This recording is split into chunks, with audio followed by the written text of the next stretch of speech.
I'm at the gates already, the kind of children's playground where people sleep.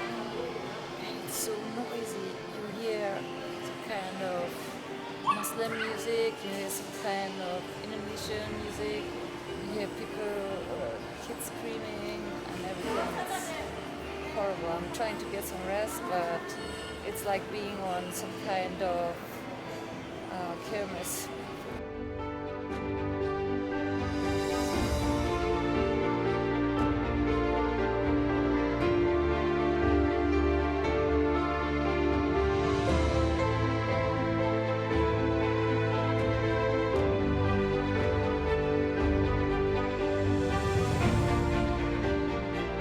Bit of information, we just made the missed approach for runway 36 a short while ago. This is due to the unstabilized approach condition. However, everything is under control. We will be starting another approach for runway 36 in a short while. Please be seated. Finally arrived Sulawesi in Manado, and I'm in a little minibus which is called Microlet to my next bus stop, which is called Paul 2, and from there we'll head on to Tangkoko. I'm very curious, it will indeed take me 3 hours to reach there. But I still have time for birding in any case. We had 2 landings, the second one fortunately succeeded.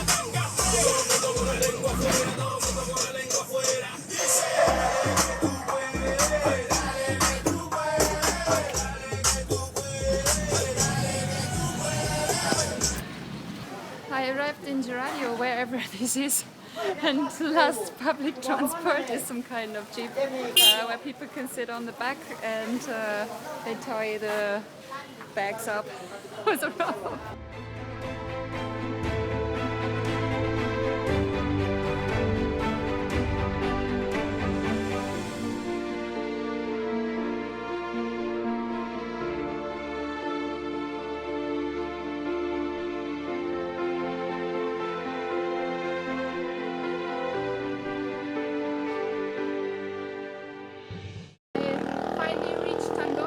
That took a long time, more than 4 hours for me to get here by 5 different public transports.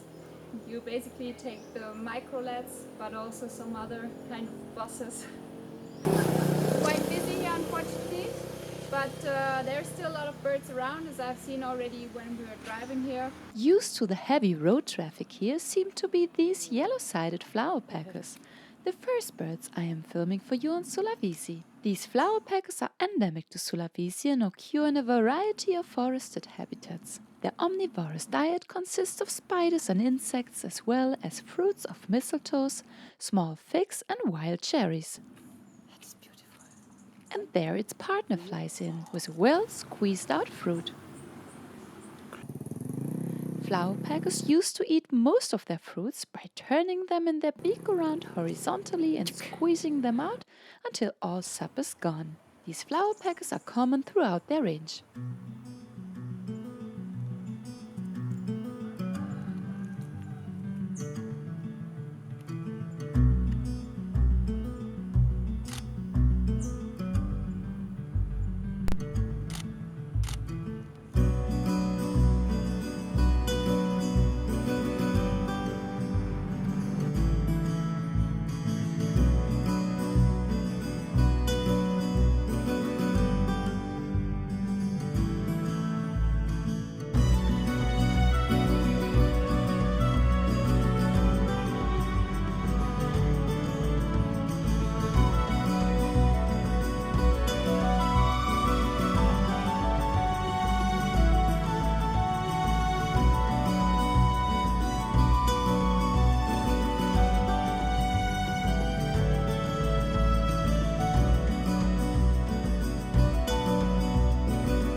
This beach is the most dirtiest I've ever seen in my whole life. It's a black sand beach, that's why I wanted to go here, also snorkeling. But I'm really, really frustrated. You have to watch every step because you could step into glasses or pieces of glass or anything. It's full of plastic. I'm really shocked, I must say. What are we humans actually doing to this planet? Wildlife is, of course, often more abundant where people are not. So, after my guide and friend Esli has arranged my local accommodation, we did drive out of Batu Putih village to find birds.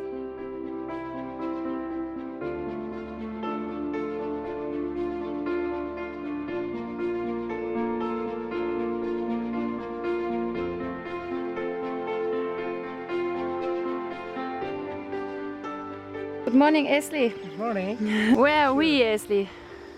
We are at a farming area of my father. This place have many kind of bird, and especially for endemic birds Yeah? can find easy in here. Yeah? So Because there's a lot of fruiting trees here. yes, especially papaya and banana and ficus tree. Yes, that's what many birds like. Yes. Okay. We are still hearing the white-faced cuckoo dove, right? Yes. Too amazing. Tell me about the white-faced cuckoo dove. White-faced cuckoo dove. That's for me that's very difficult bird to photograph because that's very shy, and you know that bird when he show movement will fly. So that's good for bird watcher but not good for photographer. Yeah. But I don't know why today this bird come very close and can photograph, even we saw the dancing. Or fighting, Yes, or I who don't know. knows. And we filmed it, right? Yes. So we will show the people the films of the cuckoo dove, or the white-faced cuckoo dove now, right? Okay, let's have a look, guys. Great stuff. This large white-faced cuckoo dove that measures up to 42 centimeters in length is endemic to Sulawesi and some of its satellite islands.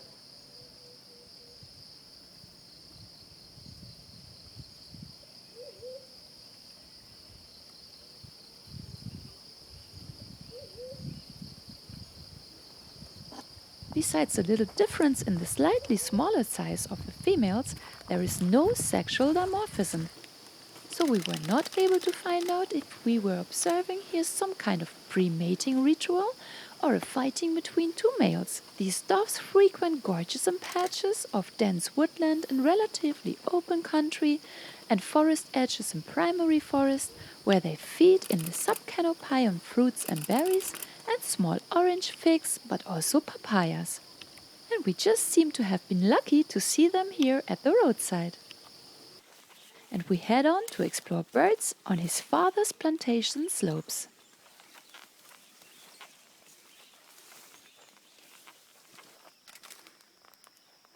What have you found, Esli? I thought that's ivory backwood swallow, Okay. one of endemic bird. We had lots of sun already when we were birding here, so I was not able to film many birds quickly, but what we saw so far was really promising. These grosbeak starlings are also Sulawesi endemics, found here and some of Sulawesi's satellite islands. They're highly vocal birds, indeed, that are colonial breeders, which breeding colonies often contain hundreds of pairs with their nests, which are constructed by these starlings with their strong beaks by boring and rotting or dying tree trunks in the woodpecker style. They are found mainly at forest edges and lightly wooded areas, in lowland and mountain regions, as well as wetlands and in modified areas. A variety of food is taken, like fruits, especially figs and albicea seeds, and grain and insects. Just roadside. Yeah.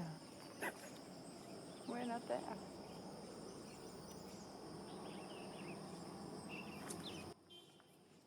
This great-cheeked green pigeon male caught my next attention. It's from the subspecies Wallacei that occurs here on Sulawesi and some of its satellite islands, that frequents open country and forest edges, cultivated areas such as here with scattered trees, and it's mainly found in canopies. It's mostly found in pairs or groups, and it's a truly frugivorous bird that is especially fond of figs, a common pigeon that can be found in Sulawesi up to 700 meters. A group of sooty-headed bulbuls. These birds are introduced to Sulawesi. The white-rumped cuckoo shrike is another endemic bird again that forages in the canopies and sometimes on ground for mainly insects.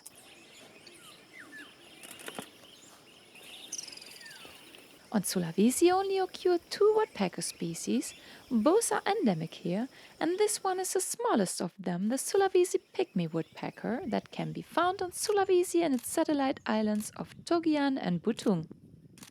It is indeed one of the 2 woodpecker species that are found south of the Wallace Line. So, we are so exhausted. We are on some kind of mountaintop and the sun is really melting us. I'm still, of course, with my guide and friend Esli from Sulawesi. Yep. Yes. I'm glad to meet you finally. I told him before I will ever go birding with him, but I didn't know it would happen so rapidly. So Esli, it would be nice if you would explain something to our viewers about yourself and about your work. You're doing birding since how many years now? I start from 2014. For me, birding is good because bird is make me Birds make you happy? yes. Birds make me happy, They was me. and to hear the sound of bird make my stress gone. Makes your stress gone. Yes. Oh, that's already a good one to know. And one reason why I like bird, Yes. because bird have beautiful color, and birds help people to grow many tree. So they are wild farmer. That's exactly. They're a seed disperser. Exactly. Yeah. Yes. Not only that, there's a lot of birds, as we know, which eat parasites from plants. Yes. Yes. Spiders, Uh-huh. whatever, beetles, right? Yes. Like the woodpeckers, they also get out the little worms. Yes. We just filmed the Sulawesi Sulawesi, endemic one. yes. We had a longer talk already yesterday. Uh-huh. And you told me you would like to promote more ecotourism here in Sulawesi. Yes. And why especially is that? especially in my place, when the people come, Yeah? just living together with the local. Yeah? Don't have to looking for Expensive hotel. yes. Mhm. Even exactly in Batu Putih village. Yeah? That's where All you live? yeah. Yeah? All the homestay or all the lodge there Yeah. is running by local. Oh, But good. there are some backpackers come. Okay. If they think that's expensive, Yeah. they can live together with the local people in Oh, the yeah, okay, village. right. You're already a certificated bird guide, right? Yes, Okay, by Wildlife Department, right? yes, by Okay. forestry department, Okay. and also I have certificate from Tourism Association of Indonesia. Oh, that's Yes. good. Okay. But one poor thing, what I heard actually, and that is something I really hope we can change in the future. You are trained already 3 times Yes, by the Forestry, authorities yeah. from the forestry department Uh-huh. about endemic species. yes. And what's happening when you are seeing that some people cage endemic species? What are you Yeah. doing then? I driving motorbike Yeah. at Bitung City. I saw Sulawesi hanging parrot in the cage, and I tried to report that to Forestry department. yeah, forestry department, Yeah. but there is no next. There's no next step. Yeah, next step. There's I no don't action know why. taken. Because on the training I get that the endemic species is automatically Yeah. protected by law. Yeah, so that's something what I face in many countries here in Southeast Asia, even in Sabah. Alvin already told me, and most probably all over Indonesia. Unfortunately, most of the endemics, if not all of the endemics in Indonesia, are Yeah. highly protected by law. But once again, if you report them because you find them in private house, you find them in markets or anywhere, which is really heartbreaking to me too. Unfortunately, even if it's not allowed, no action is going to be taken by the forestry department or government. Now we are still looking for the amazing racket-tailed parrot, which is quite huge. I've seen it, but no chance yet to make click, because I'm always going with my tripod, this cam, and he's always like, ah! You can't act so quickly when you're in the middle of some plants and you gotta carry all the stuff. What is quite amazing as well, their English here in school is really, really bad. So far, he's the only one in his village that was able or is able to communicate with me. He kind of taught himself speaking English by watching movies, English movies, yeah. And he's a very, very funny guy and funny guy, of course. And I hope we'll find some more species, right? Yes. So let's look for them. Let's go. Guys, we just managed to film what for you? Sulawesi crested myna. I've never seen this bird. It Yeah. looked like a mixture of parrot and of umbrella bird. I don't know. Amazing. Yeah, this one very difficult to get close like this. This is the second time for me. Again. Yes. So close. I can't believe I was like, is that a drongo? A drongo? He was No. like, no, drongo. That's Stop, Sulawesi. Awesome. Well, so we made films even of the couple. The whole pair was there, Yeah. not just an individual. And these films we will show you now. Yes. The most exciting for a true birder like me is whether find a special target bird or discover a bird unknown to me, such as this beautiful island endemic, the Sulawesi myna. That can be found on the main island of Sulawesi and its satellite islands Lembe, Muna, Butung and the Togian ones. Me and Nestle were too excited to find a pair of these mynas on a huge dead tree at the roadside, and we discovered while observing them that they have indeed been nesting here. Their calls might have been alarming calls, keeping us looky-loos away.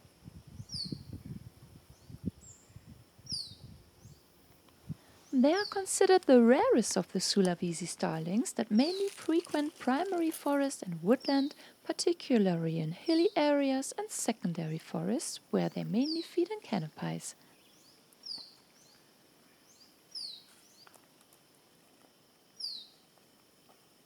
Usually they forage in pairs or small family groups, but sometimes solitary individuals can be seen as well.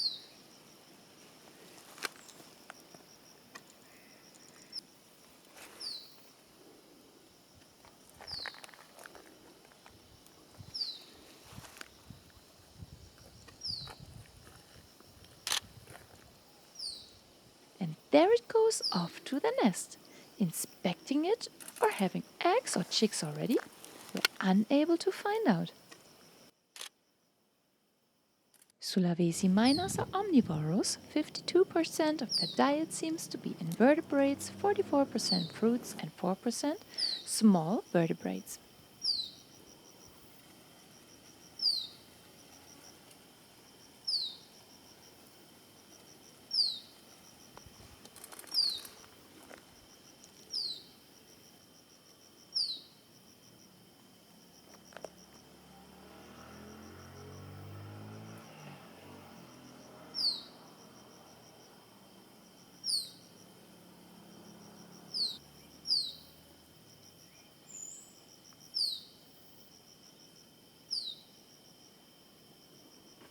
Their permanently raised crests are larger in males, but how to tell from a distance if the pair doesn't perch close to each other who is who? But for sure, These birds are marvelous. I'm now in the Tangkoko National Park. I'm trying to find some more birds, but the time is not really right for now. It's 11:15, very hot. One of the hottest days of my holiday, definitely. So it's good to be in the forest. Beaches here are less frequented by people, so occur nicer, and I was told that there is still some people living here in this kind of house fishing boats, often whole families indeed.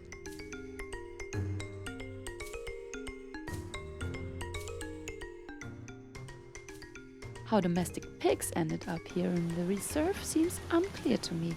One guide told me that they're out and about from the adjacent village people here, while I read on internet that their owners might bring them here daily to feed.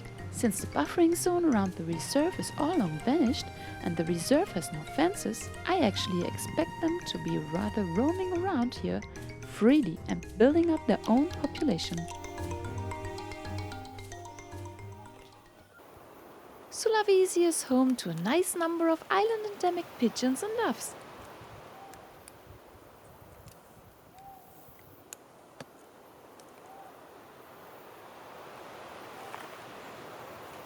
Here I'm filming a slender-billed cuckoo dove for you, which occurs here in the subspecies albicapilla, one of the 18 subspecies known from it.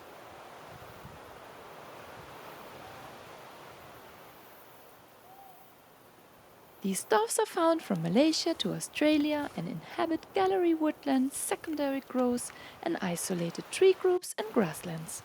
They mainly feed on fruits, seeds, and nuts. I finally managed to get the second endemic woodpecker here on Sulawesi, and that is compared to the other one, the Sulawesian one, huge. I think that's the Ashi woodpecker. It's like this size at least. And when they finally came flying very close, had too many leaves in front, and then they left again. They're making a very nice sound, different from all the woodpeckers I've heard so far. They're more like, and you hear the woody sound as well, this when they rush on. But for the rest, I did actually attracted by its call, and then it did fly by. And there is this black yellow butterfly again, huge, like this size. Wow. This forest is really birdy quiet, but maybe it's because it's 12:15 p.m. Even though I had good sightings of this huge woodpecker with its long tail reaching up to 40 centimeters in total, I didn't manage to take good films of it. The Ashi woodpecker is the other of the two woodpecker species endemic to Sulawesi. Here in the north we find the subspecies fulvus that prefers to live in closed forests and likes to eat termites and caterpillars and arthropods. One of the largest butterflies I have seen on my whole journey was this Isidea blandardi, also called the black-trimmed rice paper, with a wingspan of up to 12 centimeters. They are often kept in butterfly gardens, but their natural homes are tropical forests from Thailand to northern Australia. Their caterpillars eat poisonous plants, and therefore their caterpillars and butterflies are poisonous and are unpalatable for most of their enemies. Here one of my favorite birds, the almost impossible to film ever hopping around Malkoa. The beautiful yellow-billed Malkoa occurs here, and you can hear its clacking calls in the background. They hop and creep around in the canopies like a squirrel. So let's have a look at a squirrel indeed, which I discovered in this lovely coastal forest a bit later. This whitish dwarf squirrel is a far better film object, doing a proper body cleaning and scratch, even though it's told to be strictly diurnal. Not much is known about this island endemic that occurs in Sulawesi in its subspecies form, mainly in the north of Sulawesi and Lembe Island. They're strongly arboreal and mainly live in the canopies and lowland and mountain forests of up to 1,700 meters. I'm with my guide. What's your name? Yanto? And you're working here many years? Yeah, And you are about to show me which bird now? I can show you the special bird in the endemic is the hornbill, hornbill. The red-knobbed hornbill, Yeah. right? Yeah. Okay. And Actually, there is no trail to go there, so you have to hire a guide anyways to be able to get close to the nest, and I'm very lucky. I'm here in the nesting season, right? Yeah. It will be far up, but I hope my cameras can reach there somehow. We will not miss the feeding today. So we are off to the forest now and don't have to search it. We know where it is, but I will follow you Yeah, okay. and I will show you the film soon. That we would have to walk more than 1 hour and often uphill to reach to my main bird target here was unexpected to me. Even though the forest was hot and dry, the few animal species we found were mainly endemic and remarkable, like these critically endangered Celebes crested macaques. Their population has declined more than 80% in the last 3 generations, which means 40 years, due to habitat loss and hunting.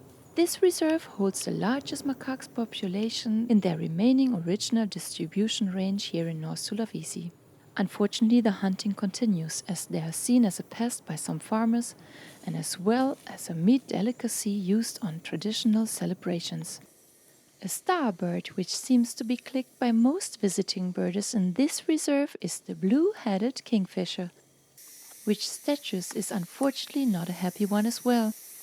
It's classified as near threatened as it is a restricted range species that is endemic to North and Central Sulawesi and its adjacent islands Manado and Lembe. That is threatened a lot by habitat loss once again. Therefore, it's generally uncommon in its range and mainly found in protected areas of Lorelindo, Boganinani, Vartabone and here in Tangkoko. It's a large forest kingfisher that can reach up to 32 cm in length that prefers dense lowland forests and tall secondary forests of up to 900 meters. It uses to perch not further than 1 to 5 meters from the ground and mainly feeds on large centipedes and beetles.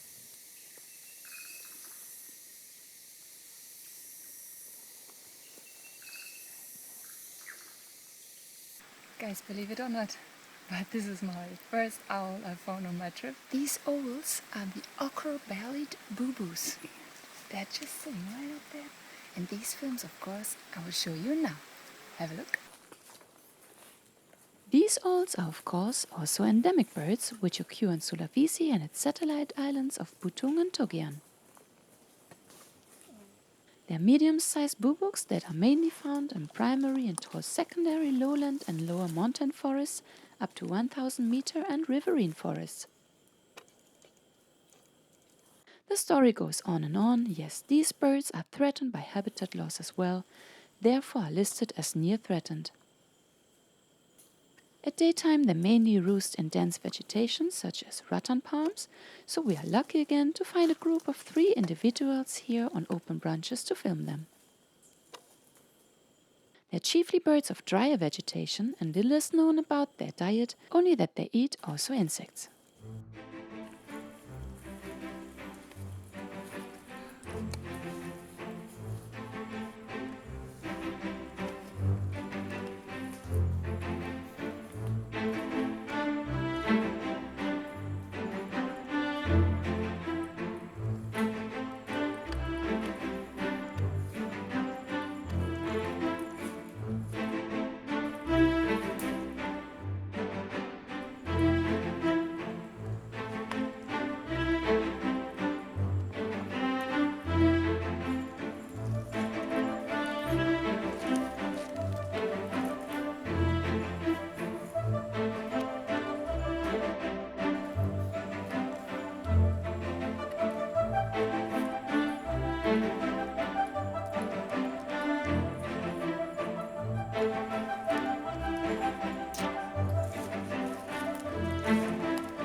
It couldn't be more funny.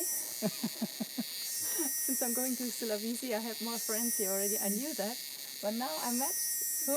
One of my Facebook friends. You are? Introduce Iwan. yourself. Yeah, my name is Irawan Halir. You can call me Iwan. Ivan, okay. And how do people find you? Yeah, some found me on Lonely Planet, I think. Lonely Planet? Yeah. Facebook by searching Yeah, for your Facebook name. also, yeah. Okay. And we're here at a very amazing spot. Yeah. We're actually at the most interesting spot of the park, most probably. Yeah. We are at Hornbill nest. the red-knot Red-knot hornbill hornbill. nest.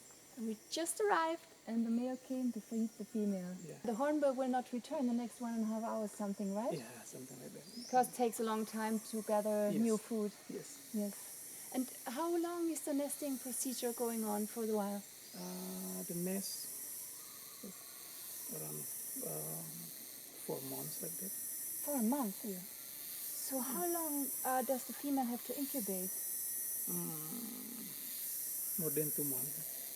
2 months incubating? Yeah. Then she stays in the nest with the young one? No. So the female will go out, Yeah. and then the male come to feed the babies inside, the chicks. So both are outside? No, the female is inside. Now the female inside, Yeah. but after incubating, the females Yeah. go out. Yeah. After that, they are already outside together, Yeah. male and female. Okay. So they just come to feed the babies.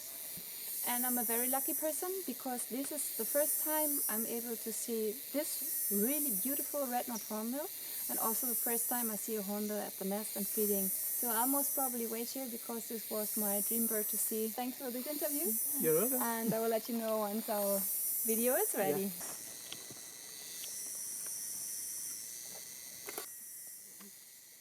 I must admit that it's quite hard to describe this feeling observing such a comic zoo-like bird in the wild.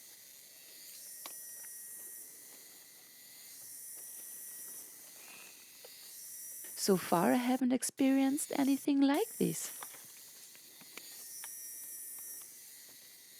These knot hornbills are huge birds with a very colorful head that might send you back to the Jurassic period. Have a look at this marvelous male regurgitating little figs to feed his female partner that is still in the nest hole with her egg or chick.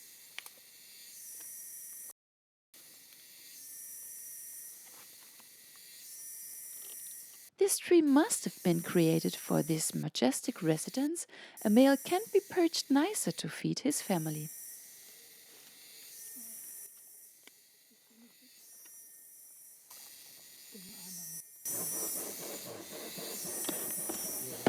But this job can be very tiring as well, especially in the heat of the day, so time to rest a bit.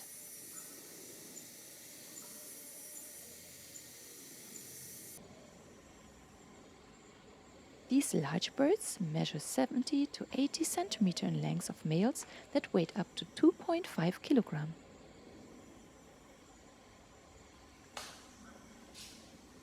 If you have a look at a bird photo online, it never tells you much about its possible moves or sounds, but on this day crossing this forest I always heard these hornbills approaching by their loud wing sounds in flight.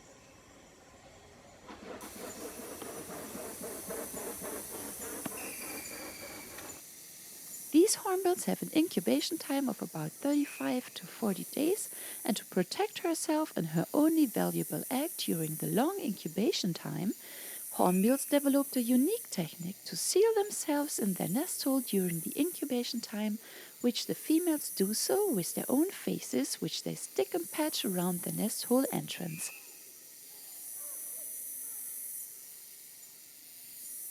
Females remain sealed in their nest for an average of 108 days, and their chicks fledge 20 days after.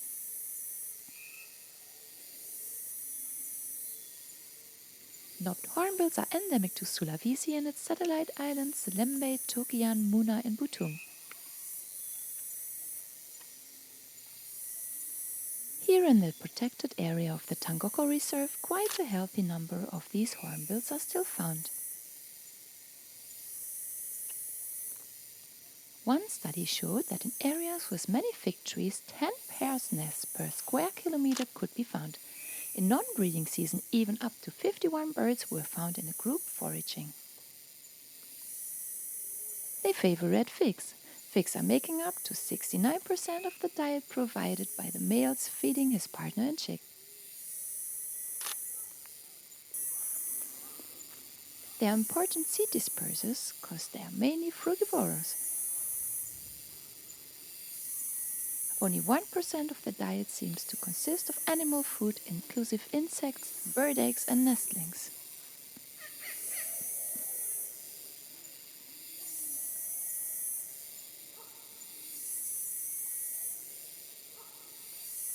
That's one more difference between the hornbills and their similar-looking relatives occurring in Latin America, the toucans. These birds are, like most of their family relatives, threatened by habitat loss, as they depend on large old mature trees for nesting and lots of figs to feed on.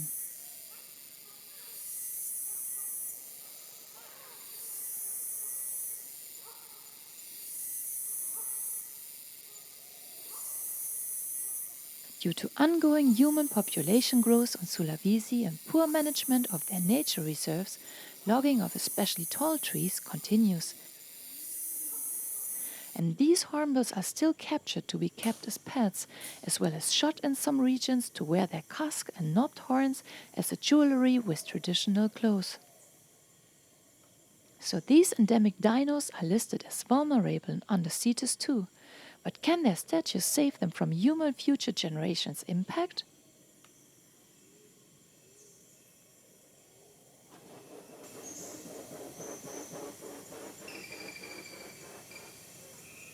These birds can get tame when not hunted and visit human settlements for fruiting trees.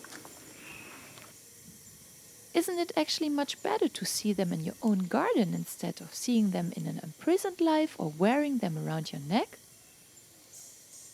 I definitely think so, and really wish we could do all our best we can to not fully destroy the habitat of these treasures, which I could watch for many days and not getting tired of them.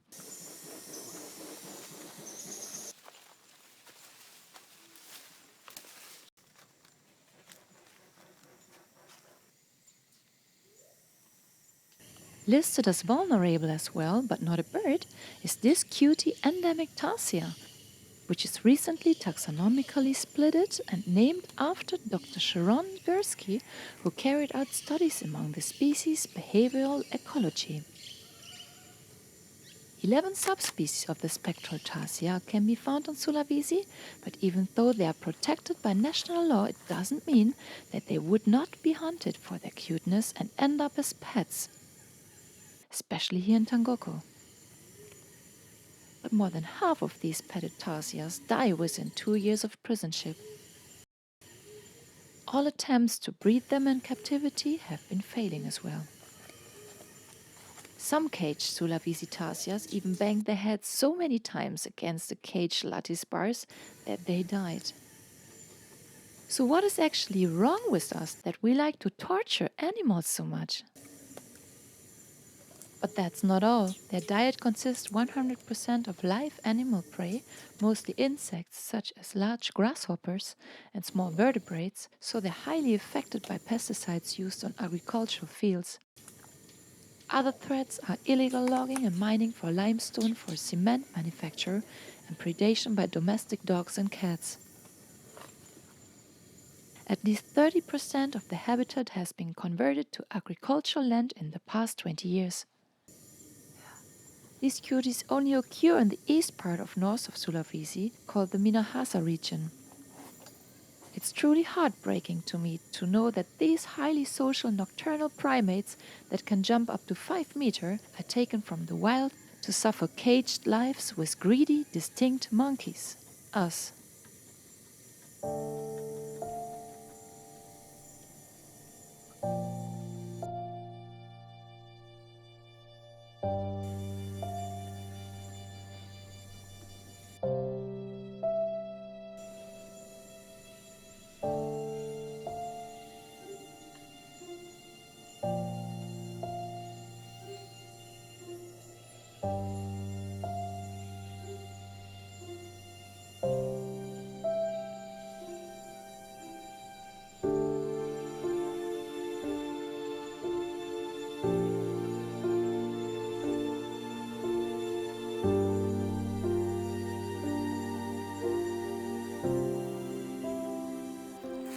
And it got night already when we returned from the long forest walk and we tried to film an hawk owl that wasn't so cooperative. But these large tarantulas were. Here the brownish male and the velvet black female, named the Sulawesi Black. We've just arrived in Tomohon and we're trying to find whatsoever hotel to stay for 1-2 days. I'm not quite sure how many days we will stay here. I'm waiting here with our 5 bags because they are very heavy and my little luggage got broken, the handle. My big luggage, that one here, that one, got its wheels broken. The nice flowering tree in front of our hotel's balcony was a great spot to look out for some nectarine birds such as this female olive-backed sunbird or the sooty-headed bulbuls that were introduced to Sulawesi by escaped cage birds.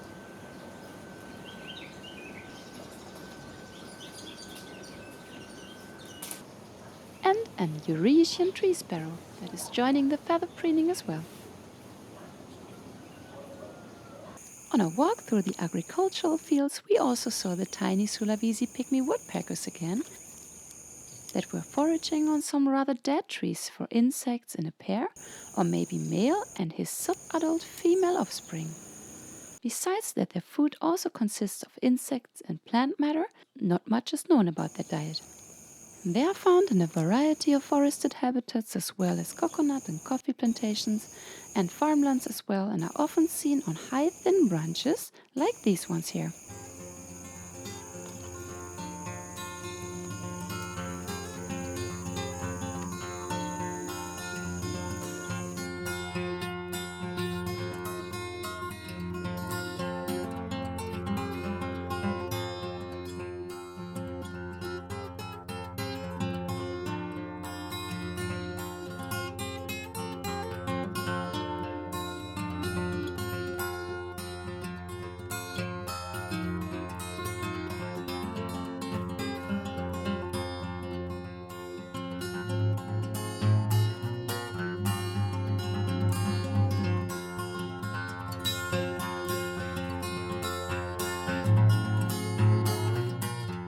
Here the male with his red-naped feather patch is handing over some centipede to the female.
The black-crowned white-eye is another north and central Sulawesi endemic. Good morning, guys. This morning we are heading out very early in Tomohon to find a very, very rare kingfisher which is endemic to Sulawesi. I'm very curious if we will find it because all the last surveys failed, unfortunately. So it's a really, really pretty bird and it's very rare. And this will most probably be the region we are going to. Excited to finally go on another birding tour today? You might have less luck when you're not going with an experienced local bird guide that exactly knows the trees and the area where to find the highly sought after rarities. So no kingfisher for today, but let me show you what I found instead.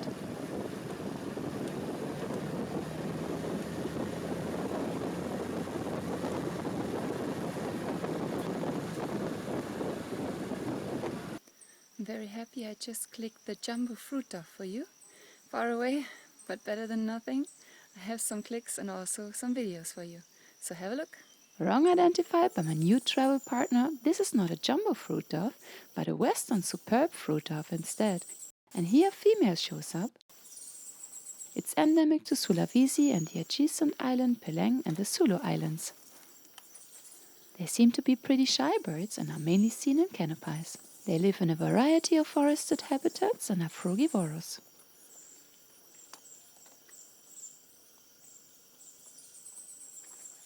They're seen foraging singly or in pairs for small and medium-sized fruits.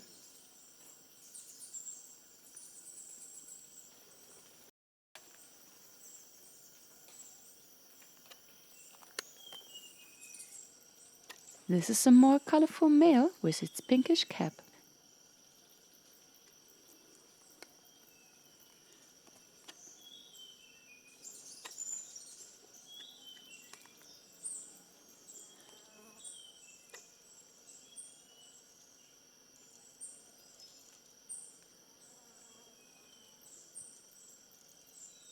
Here we also find the scaly-breasted munias. Even though Sulawesi inhabits many species of butterflies like this Blanchard's wood nymph, I didn't see many on my short stay that included more traveling time and rain instead of birding or wildlife trips. This is a subspecies Oenopia, two of the subspecies that occur on Sulawesi mainland. And this is not a young markhor, but a bay kokal, of course. Another North Sulawesian and Togian island endemic occurring here in the nominate form. A large arboreous species with a length in between 42 and 51 centimeter. I suspect it to be a subadult bird, as adults are described to have a more grayish-colored forehead compared to the yellowish buff colors of the subadults. Their status in biology is poorly known, which is not surprising, since they prefer dense vegetation where they can clamber along lianas and rattan in search of larger insects, especially Orthoptera, locusts, beetles, caterpillars and spiders, and fruits like muscat nuts. So how to follow them if you're already having a hard time observing them from the roadside? They live in different forest types and mainly forage in pairs. This clambering along branches is typical for them and markhors. Harvesting of rattan in their range is a serious threat for them. Even though they are still listed as least concern, but I guess this estimation of classification is more based on a lack of info, being not able to observe them.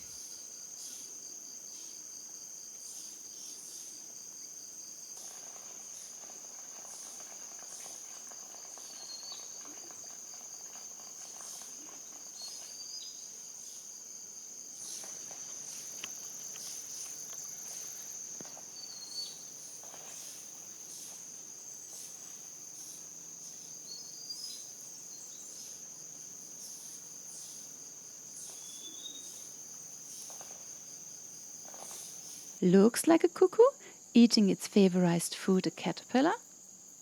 Is a cuckoo as well. In this case, another subadult bird.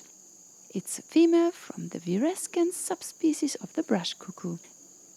It's a relatively small cuckoo that is divided into 10 subspecies.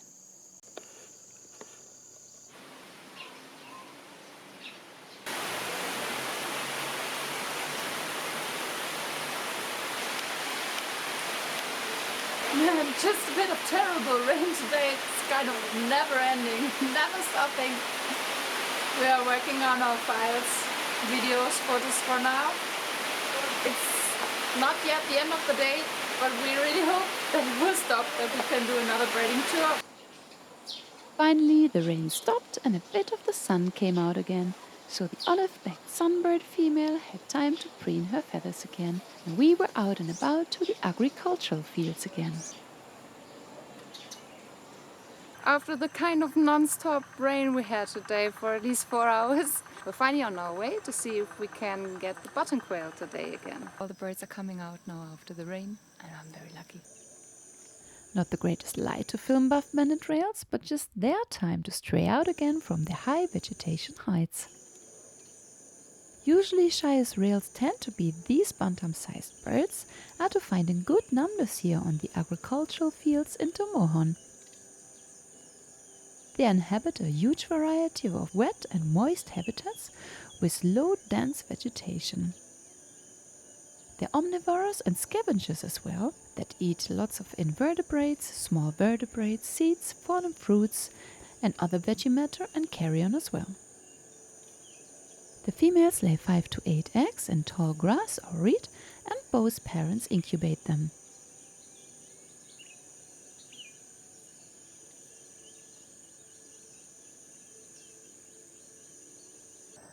Nothing is better than mother's love, sneaking in her warm feathers.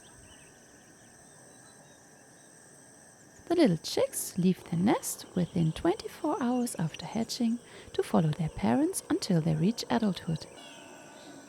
I'm right here in the breeding season, and I can see several mothers with their chicks roaming here in the fields. But these very active chickens are very mature already once born, so their parents are guiding them through the fields, but they don't feed them. This the chicks already manage on their own. It only takes 2 months for them to reach adulthood. These rails typically roam around in the habitat for food with a long forward stretching neck and a crouched position, only sometimes raising the head. They will always stay close to taller plants and run into cover rather than flushing. On their diet lists are crustaceans, mollusks, worms, insects and young plants and seeds, frog eggs and organic waste, which they mainly pick from the ground and sometimes from the water.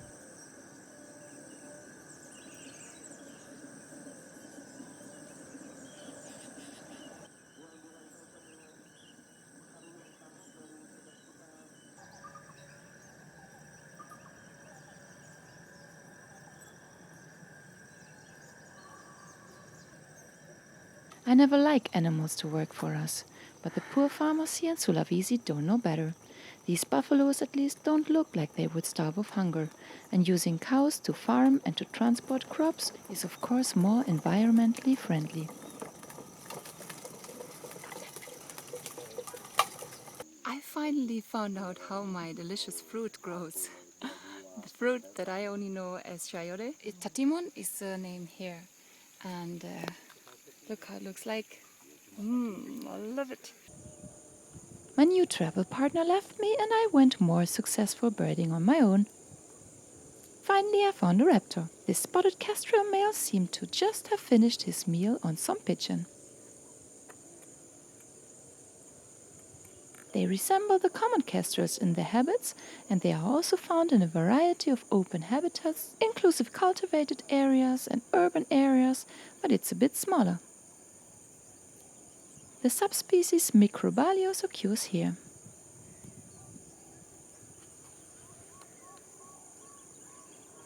And here you see a male of an olive-backed sunbird. Much more colorful, of course, compared to the female. And of course, Sulawesi has its own subspecies again. This one is named the platini. A white-eye is a bird easily recognized and often seen in tropical Asia.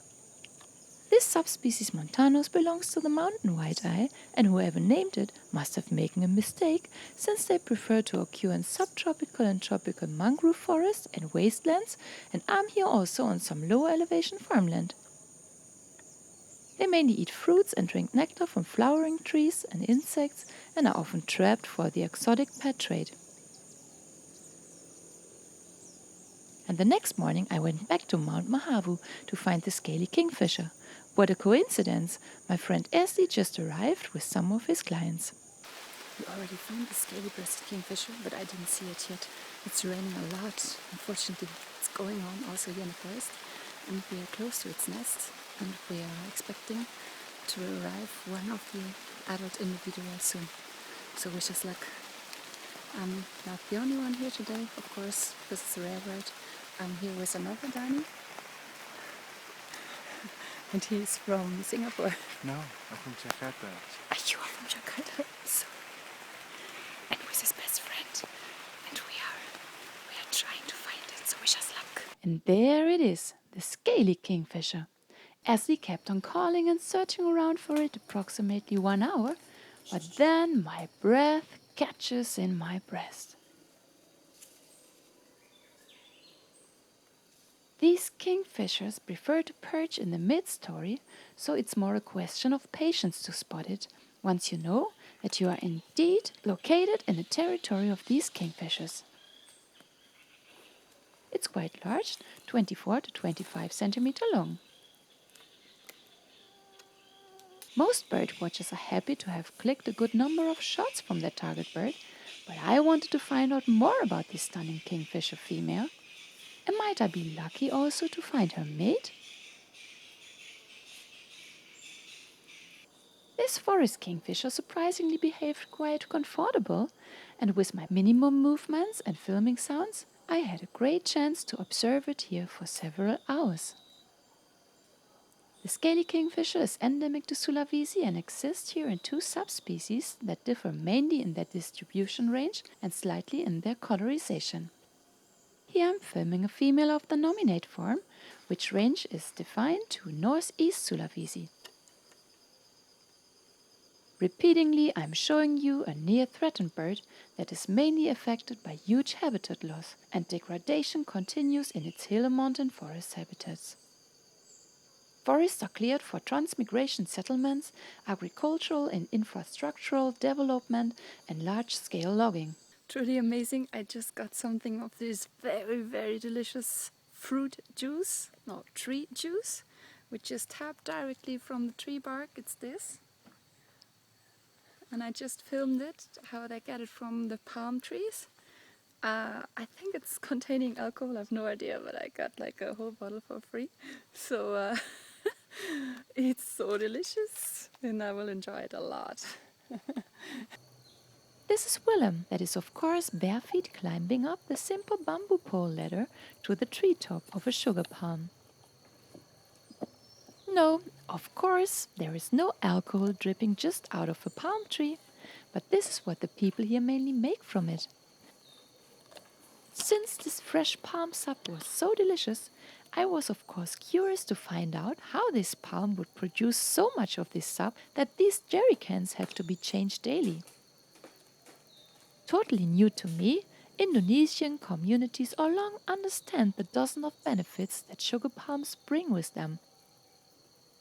Their sap is used for medical treatments, fuel, sugar and drinks, the plant itself for strong fiber and wood, and additionally these huge palms also stabilize the forest soil, preventing landslides and even resist fires. Tappers like Willem scale the trees twice daily. They do so in cutting off the flowers at the end of the stem to collect the sap. And if the trees are well cultivated, it can earn proficient tappers in North Sulawesi up to $2,500 per month. Sugar palms are not to be confused with oil palms, which have led to the rapid expansion of clear-cutting forests for monocultures. Sugar palms thrive in diverse forest ecosystems. They only need few years to grow until a daily amount of juice can be tapped. The tree then releases large quantities of juice. Major trees produce 20 to 30 liters a day, some even more than 50 liters, with a sugar concentration of about 11%. But before it will start producing this valuable sap, the tree has to go through a preparation, which involves lightly knocking the tree trunk. Willy Smits from the Netherlands has developed several special techniques to process this sugar palm sap. He is a conservationist living in North Sulawesi that has greatly developed reforestation and income strategies with locals mainly triggered by the value of these sugar palms. It's really astonishing that this tree species alone can deliver 60 different kinds of products. Willy has built a sugar factory in North Sulawesi, and all its products are eco-friendly and fair trade. Interesting. The amount of energy produced by this sugar palm beats that of all other crops. These trees do not remove nutrients from the soil, and to harvest the energy, no fruits or leaves have to be cut off. Trees might even be able to be harvested throughout the year and can be planted on poor soils as well as on steep slopes which cannot be used as farmland. Because it only grows in diverse forests, it contributes to preserving biodiversity. Often one farmer is responsible for 6 trees. The produced products are completely green and carbon dioxide positive.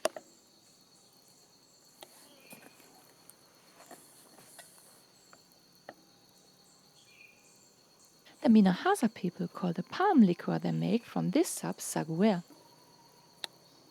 And when the saguer is distillated, it's turning into some high alcoholic drink called capticus, which is actually a considered illegal beverage due to the high prevalence of mortal alcoholic poisoning here.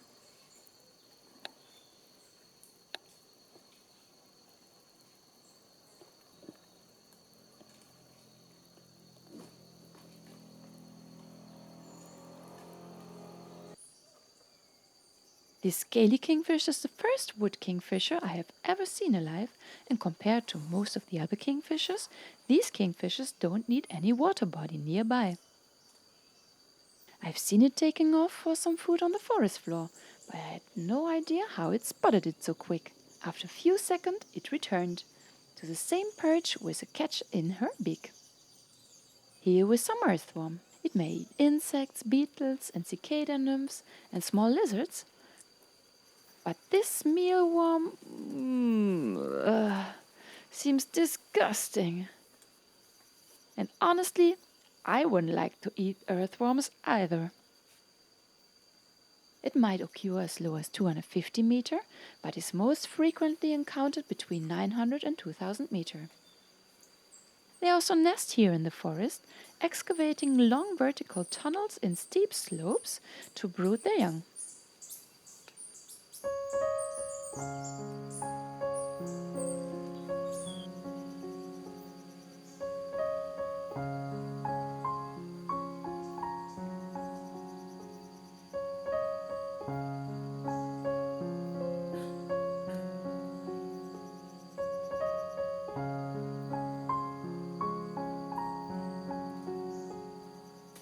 And it's starting to rain again.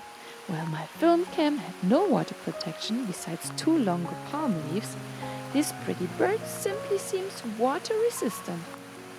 Beautiful invention of nature.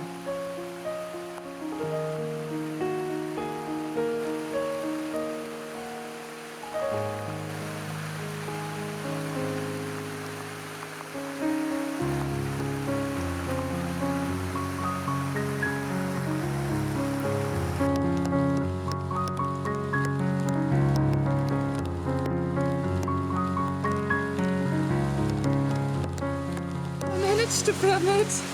I'm so happy. It's the very rare scaly-breasted kingfisher, and I also clicked videos of it in the rain. I couldn't withstand. But now I'm very happy that we found a little house, a little shelter from the big rain we're now hiding. Oi. With an idyllic chicken life, wouldn't they be eaten once in a while? These are large fighting chicken, maybe a race developed in Sulawesi. Indeed, cockfights are still held here as well. But these chickens live in the nature. Compared to the cruel chicken farms for egg and meat production worldwide, I find this a better choice. Look what beautiful chicken they have here. Very nice fighting chicken here. You're a nice guy, aren't you? I miss my chicken at home. So it's good to have a very nice cuddling cock again here, huh? Are you fine? You can live here in the nature, right? It's nice, huh? It's nice. Yeah. You look how tame they are.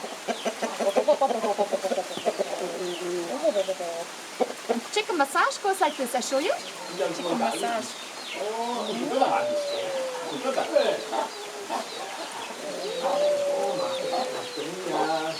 like this. I would really like to take them home, but unfortunately they have only breeding eggs which are already with one hand incubating.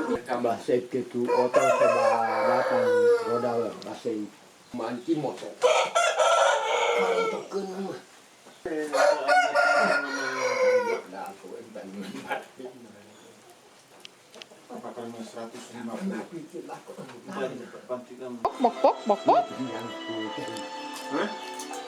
Bok bok bok bok bok.